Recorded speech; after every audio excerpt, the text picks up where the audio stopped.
बघा आणखीन काय घडतंय। पुढली बातमी अशी की मंत्री जयकुमार गोरे यांना अडकवण्याच्या प्रयत्न शरद पवार यांच्या पक्षाचा मोठा हात असल्याचा आरोप जो आहे तो मुख्यमंत्री देवेंद्र फडणवीस यांनी सभागृहात केला। या प्रकरणात सुप्रिया सुळे आणि रोहित पवार हे आरोपी तुषार खरात यांच्या संपर्कात होते असा थेट आरोपच त्यांनी केला। तसंच विरोधकांनी कितीही प्रयत्न केला तरी आम्ही तिघे एकमेकांच्या पायात पाय घालणार नाही तर एकमेकांच्या हातात हात घेऊन काम करणार असल्याचंही ते यावेळी म्हणाले।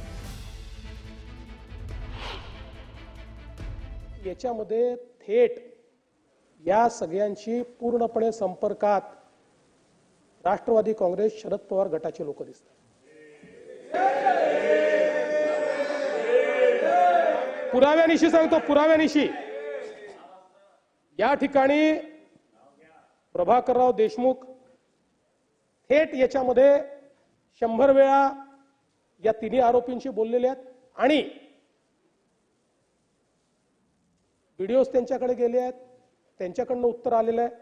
पण त्याहीपेक्षा मला जसं वाईट वाटतं, मी काही त्यांच्यावर आरोप करत नाही आहे, पण त्यांनी आत्मचिंतन केलं पाहिजे।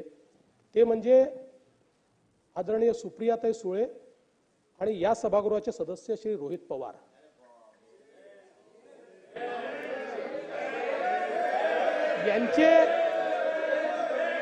यांचे कॉल्स तुषार खरात आणि यांच्या विरुद्ध जे व्हिडिओ केलेले आहेत ते व्हिडिओ केल्यानंतर त्यांनी यांना पाठवले आहेत।